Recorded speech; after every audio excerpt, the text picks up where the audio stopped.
start with the third chapter of biology, 10th ICSE Bio, that is genetics. In the previous two chapters, we have studied about the cell, the structures present in the cell, chromosomes, DNA, and all that. But an important factor that we discussed in the previous chapter itself was a structure called as gene present on the DNA. It is gene is particular segment present on the DNA that will transmit the genetic information from one generation to another. Now we would elaborate this topic and study what is genetics. Genetics is one of the most important branch of biology, which deals with the study of genes, its functions, how it regulates various characters in our body. So what is genetics basically? It is the study of inheritance. Now, inheritance or study of heredity, we can say. Genetics is the study of heredity. Now, what is heredity? Heredity is inheritance of characters. Inheritance of characters from parent to offspring.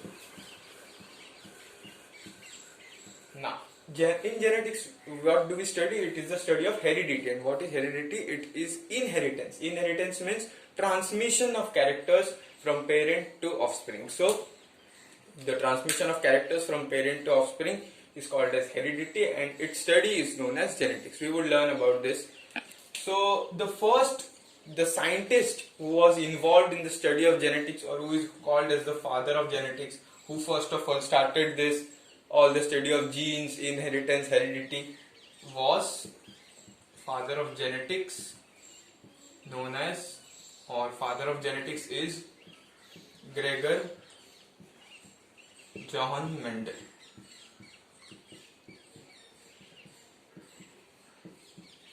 Gregor Johann Mendel. He is called as father of genetics because he was the first person to evolve various techniques and methods to study genetics, heredity, inheritance, to have a detailed analysis of these concepts.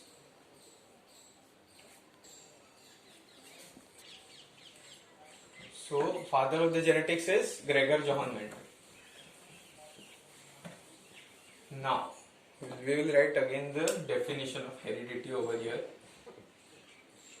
Heredity. It is inheritance of characters from one generation to another. That is parent to offspring. Okay. There is another concept called as like begets like. Like begets like means an organism like cat would always give birth to a cat and not human. So, in case of humans, the humans would give birth to humans and not dog or elephant or like this. So, like begets like means an organism would give birth to an organism of same species and not different species. That is called as like begets like. But in spite of that, there would be some variations. Now, what are variations? What are variations? Now, we are saying that like begets like means an organism would give birth to an organism of similar kind or similar species only, but then too there might be some differences from one generation to another, as we can easily observe in humans or various animals. Like children differ from their parents in various aspects, like various characteristics, to be precise, like physical characteristics, color of the eyes, or hair of the color of the hair, skin color, height, etc., etc. So these are the things we call as variations. So what are variations? Small differences observed from one generation to another. From one generation to another. And what is the reason of this variation? We have seen in previous chapter, that is sexual reproduction, and we also call as meiosis. What occurs in meiosis? There is crossing over, and crossing over leads to recombination and variations. So mixing of the characters takes place, and a new organism will have variation from that variation as compared to the previous generation. That is, it will have different characteristics, slightly different characteristics from that of parents. So in your textbook an example is given like if a newborn baby is produced or newborn baby takes birth, so what do we say, that the nose of the baby resembles father, or the lips of the baby resembles mother, the face looks like his or her mother's, but body structure is like father. So why do we say that? Because a baby is formed by a mixture of characters between the mother and father, and it is not exactly like mother or not exactly like father. It is a mixture of characteristics. That is, it is a variant from the other both. So variation is basically small differences observed from one generation to another. Another thing we are going to discuss here, there are two words we would like to see the difference, like character and trait. See, to learn this two word, I will give you a simple example. Like, a character is height of the plant. For example, height of the plant or height of a person. This would be considered as a character. And in height of the person, there are two variants, that is tall and short, or we can say dwarf. So height of the person is a character, but tall and dwarf, these are the two traits of a character. What are they? Traits. So character is basically a broad term, and in it includes the traits. So we say that for every character there are two alleles. Alleles basically control the traits. So we can say that for character height of the person, the two alleles are present. What are alleles? Alleles are two alternative forms of a gene. Now see, two alternative forms of a gene. What does a gene does? Gene controls a character. For example, a gene for height of the plant is present. So it will control the character height of the plant. But for that gene there are two alleles present. Two alternative forms of a gene. Of that same gene, two alleles means two alternative forms are present, called as allele. And one allele will control tallness, one will control dwarfness. So traits are controlled by alleles and character is controlled by gene, you can say simply. So now we would move further to our discussion of chromosomes. Now what are chromosomes? What is its structure? We have seen in previous chapters. So chromosomes are also called as carriers of heredity. Now why carriers? Because heredity is inheritance of characters, and inheritance occurs because of the gene present on the DNA, and gene, DNA, all these are the structures present on chromosomes. So chromosomes are called as the carriers of heredity. Now chromosomes differ in number in various organisms. Like in lion, the number of chromosomes found in one cell is 38. In humans, it is 46. Or in cat, somewhat there are 38 also. But you can see lion and cat have same number of chromosomes, but it is not that they will show same characters. No, characters are controlled by gene, but the ones who carry this gene or carriers of the gene are called as chromosomes. So different organisms have different number of chromosomes in their genome. Like for example, dog may have there are different kinds of numbers given in your textbook. So you can see over there and just have a look at that. It is just a fact. So these are the things, these are the number of chromosomes basically. So in humans, if you consider 46 chromosomes are seen, or we also say 23 pairs. Now we had discussed in previous video that why do we call it as pairs? Because two chromosomes in a genome, or what is genome is basically a complete cell containing the genetic information. So genome is basically the genetic constitution of a cell. So when we study about the chromosomes, we see that there are 23 pairs present in one cell. So why are they called as pairs? Because two chromosomes are always similar in structure and function. That is morphologically and structurally similar chromosomes. We had learned they are homologous chromosomes. So homologous chromosomes are morphologically and structurally similar chromosomes. So in humans, 23 pairs are called as, because two chromosomes are always similar. A diagram has been given in your textbook of 46 chromosomes in humans. So you can see that chromosome number 1, two chromosomes which are very identical. Chromosome number 2, two chromosomes identical. So like that 23 pairs are formed. But out of that 23 pairs, 22 pairs and 1 pair. Now 22 pairs are called as autosome. Autosome means the chromosome which have genes that will control the various characters of the body, excluding the sex of the person. So autosomes are the chromosomes which have genes which would consider or which would facilitate the showing of the various characters of the body, like color of the skin, color of the eye, color of the hair, or insulin producing gene or hormone producing gene, anything. And 1 pair is called as sex chromosome. Now sex chromosome will determine the sex of the child. Sex means gender. It will determine the gender of the child. So this is the scenario over here. 22 pairs are autosome, 1 pair is sex chromosome. Now how is sex decided in humans? So we would see this.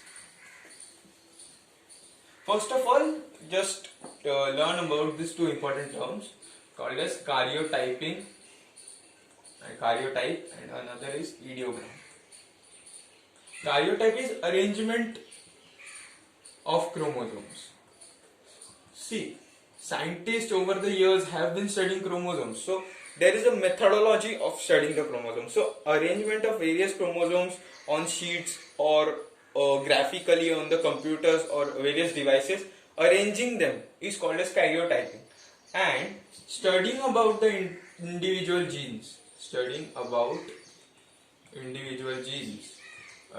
chromosomes, So arrangement of the chromosomes are called as karyotyping, and studying about the individual chromosomes, where is the gene located on that chromosome, what is the function of that gene, what happens if that gene does not work. So all that is included in ideogram. Now we will learn about sex determination in humans. Now sex is determined by sex chromosome. Yes? See what happens. A male has sex chromosome X and Y. See, 44 are autosomes, remaining 2 are sex chromosomes. So in male, 44 are autosomes plus X and Y, that is sex chromosome. And in female, 44 plus X. So what happens is, while producing gametes, the male would give X chromosome to one sperm and another to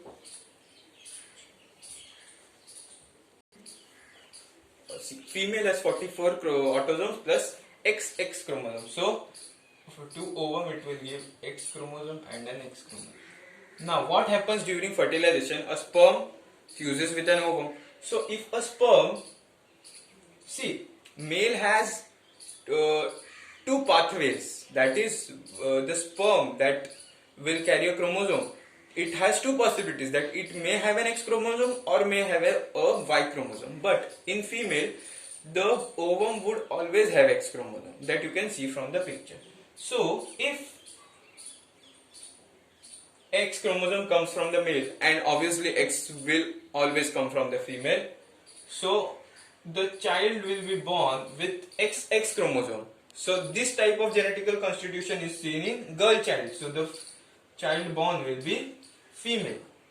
Now if Y comes from the male and even X will only come from female, so the child will be born is male. Okay. Again XX. Okay. So you can see that there are 4 variants: X from male, X from female, child is female. Y from male, X from female, child is male. And again this X will come with this X. So just you can see that. Again, same scenario.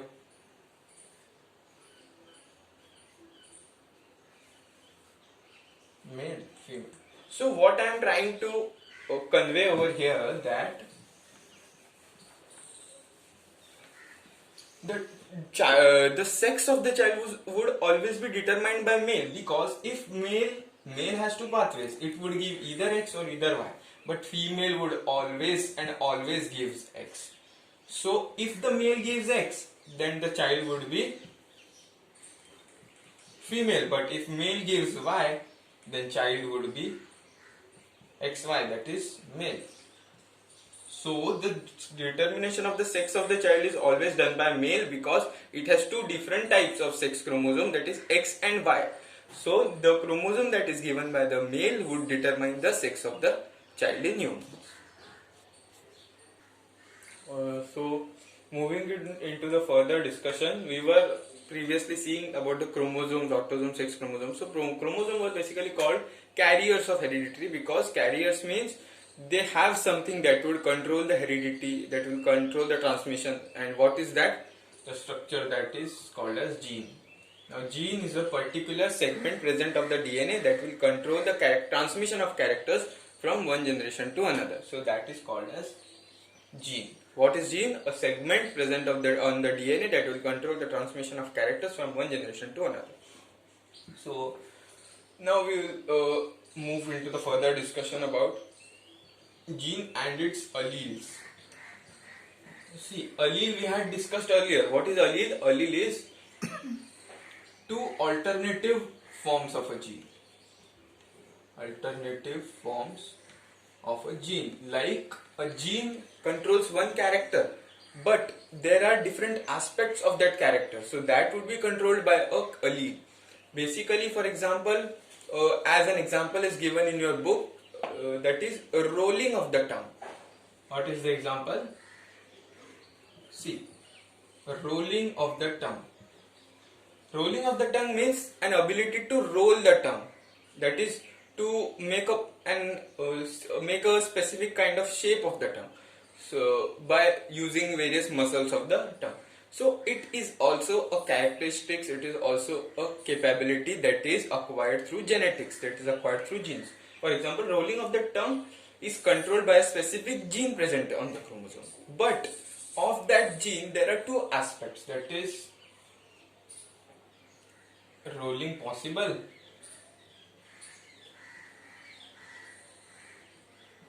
and rolling not possible.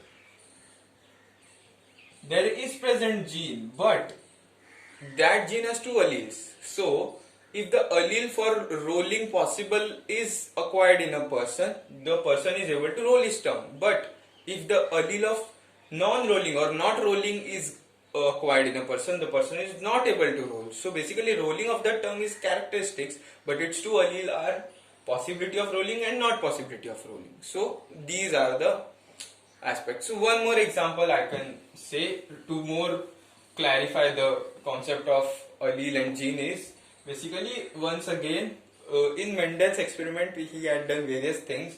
So I would from taking a leaf out of Mendel's experiment, we can see here shape of the seed.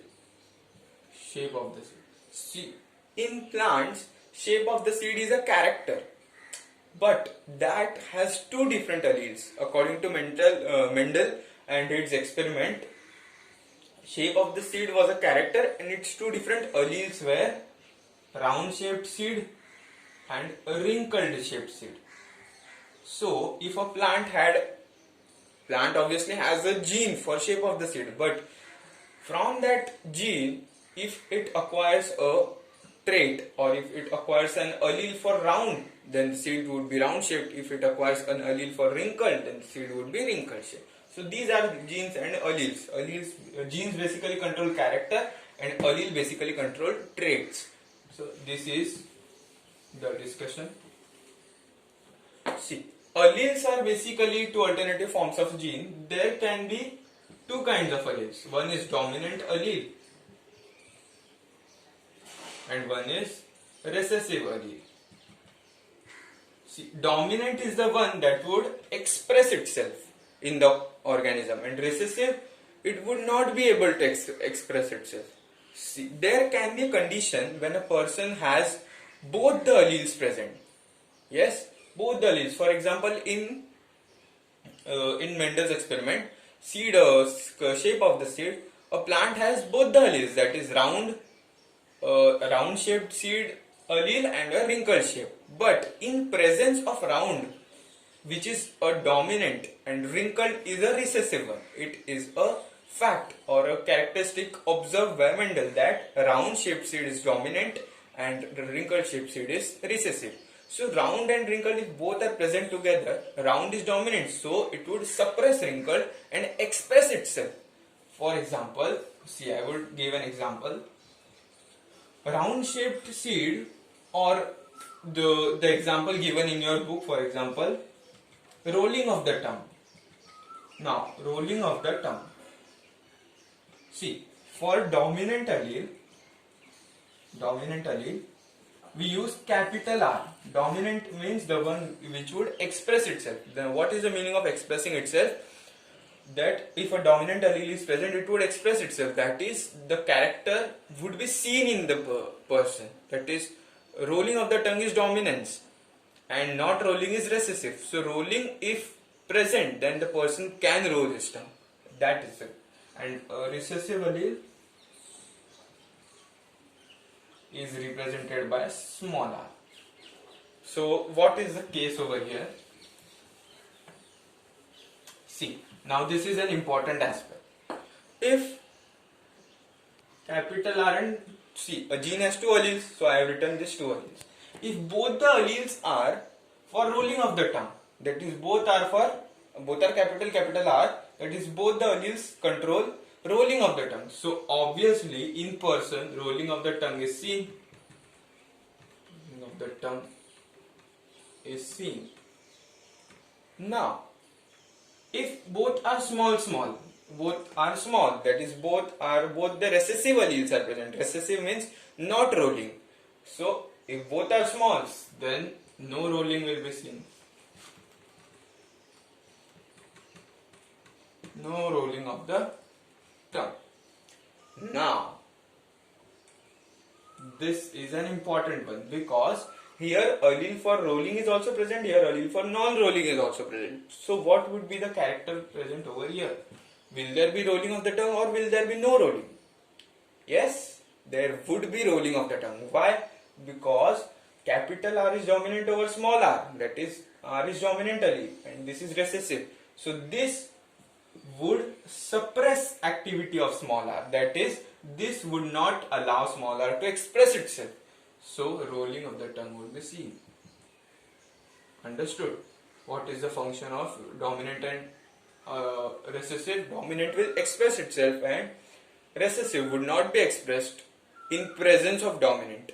See, recessive was present here also, but where it was expressed?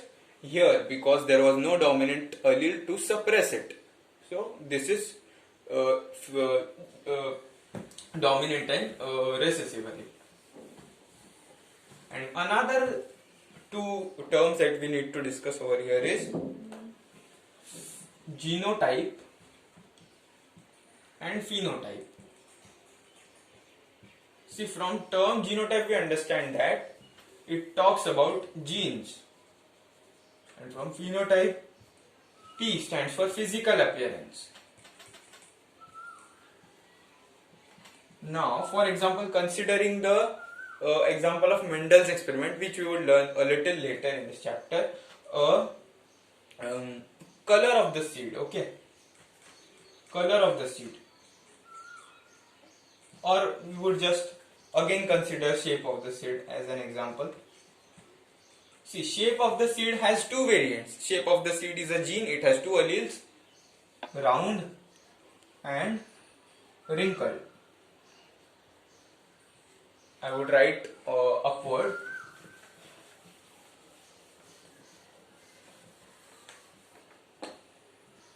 Shape of seed had two variants, round and wrinkled, where round was the dominant and wrinkled was recessive. So there is a method of writing that round is written as capital R and wrinkled is written as small r in Mendel's experiment. So we were discussing about the phenotype and genotype. Now see, what would be the character of this? Would the seed be round or would the seed be wrinkled? Seed would be round because capital R is dominant over small r. Yes, here the seed would be wrinkled. Now, round and wrinkled, these are the characteristics which can be seen from our eyes. We can look at the seed and say whether it is round or wrinkled. So the physical appearance is called as phenotype. But for that physical appearance, there are controlled genes and their alleles which we cannot see from the naked eye, and they are called as genotypes. Genotypes are basically the genes controlling the characters, and phenotypes are the physical appearance, how the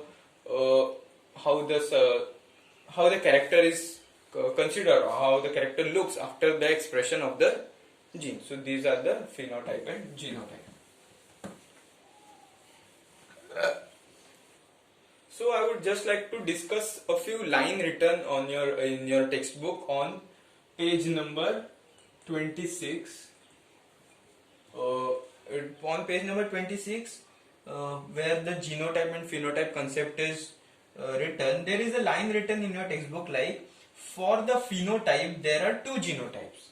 See, there is written, for the phenotype there are two genotypes. So what does this mean? What is the meaning of this? For the phenotype there are two genotypes, that is homozygous and heterozygous. See, we would explain this very easily in a very short and crisp example. Same example of shape of the seed. See, shape of the seed has phenotype of two types, round and wrinkled. Okay, I would write over here.